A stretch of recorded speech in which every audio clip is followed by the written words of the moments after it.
I told you the guys, the sergeant was going to set the bar way up there. I kind of warned everybody. I let him know. He's being incredibly humble. When we got to work with Philadelphia PD and we had the after-action debrief on his incident, the talk about what he did for Michael, who couldn't be here, about getting him out of the line of fire, pushing him to cover, doing everything. He was exposed the entire time that's taken place and taking fire while that went on. These guys are way too humble. There's much more to that, but maybe over afterwards as we stroll around here a little bit and we get a little meet and greet going on, you guys can ask them about that. We're going to move across the country to Oregon. We're going to go to Clackamas County. Deputy Jeremy McKenna.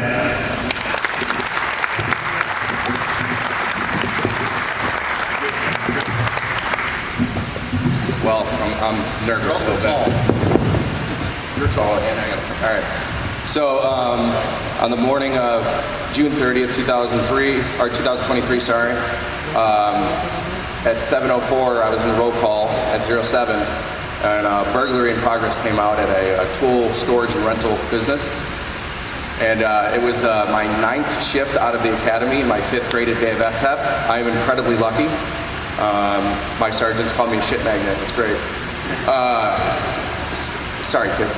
My apologies. It's okay. So I went with my coach and a friend of mine, Madison Steffen. She was just off of FTEP, maybe 3 months, and she was an absolute rock star. Me and my coach pull up to the business. There was a deputy there, Ryan Rogers. I'm going to give these guys absolutely most credit to because they're the ones who apprehended the suspect. My coach's name was Dan Blair. We'll get more to him. So we run code there because he's still in the area. It was my first time ever running code, which is crazy. And we parked there.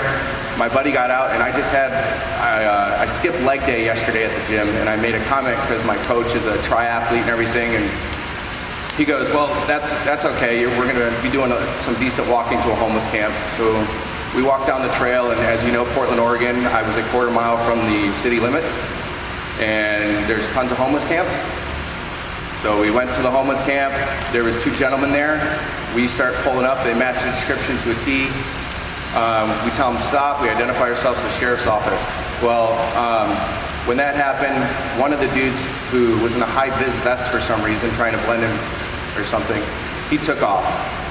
And he tried to run, so naturally your eye follows movement. Well, as soon as we said sheriff's office, the gentleman who shot myself and Deputy Blair put his hands up.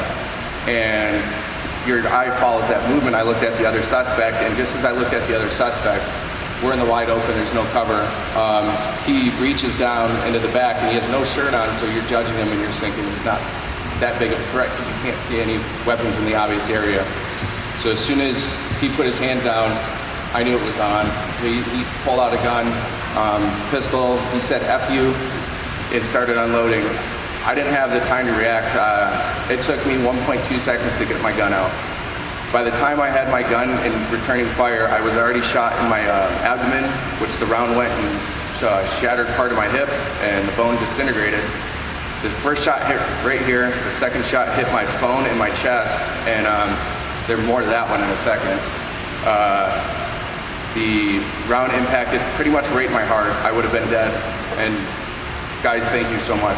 Like, I wouldn't be here today. I wouldn't be having Christmas with my daughter, my wife. I wouldn't get to see my family if it wasn't for you guys. So back to what happened is when I got shot, they teach you first thing, move. Don't stay in the way. And I have no ballistic, I just have my ballistic cover. So I face the gentleman and I start moving to the right or the left. Just as I moved to the left, a round goes right by my face. I could feel the round miss my ear, and my leg gave way. So as I fall to the ground, the gentleman decided he was going to try to shoot me again in the back. A round just impacted by my head in the dirt, and I'm trying to return fire. And then as that happens, he's just shooting around, empties the magazine, shoots my coach into his bicep, shattering his humerus, his bone. He was an absolute rock star. He held the other guy at gunpoint, and I'll never forget it. I went to get up to go chase the guy, so I did a tactical reload, and he yells at me, "Stay down, you just got hit." So we can't hear anything, and it was about 1:20 seconds, the longest 1:20 seconds of my life. The Madison, Stephan, and Ryan Rogers apprehended the suspect. He ran right into him, and just as they were about to pull the trigger, he threw the gun down and put his hands up. They had every indication to shoot, and they didn't. And that, I'm glad they didn't, because you want that. You don't want that on your conscience for them. So after they apprehended him, they asked him, "Did you shoot any guns? Did you shoot guns?" He said, "No, it was fireworks." So they ran to us, and as we got there, Madison, Stephan, Deputy Stephan, ripped open my vest, looked to try to find my wounds, plug my wounds, get gauze in there. She put a tourniquet on Deputy Blair's arm and was transported to the hospital after that, and I would not seriously be here. I didn't know I got shot in the chest, honestly, until my phone that was in there blew up. And I was laying down, and I thought it was like some cool thing from the armor, like a smoke screen. It's not. So I had to throw my phone out of my vest, and I just laid in the homeless camp and waited to get to the hospital. I appreciate you guys so much from the bottom of my heart. I'm so nervous speaking in front of people, so thank you.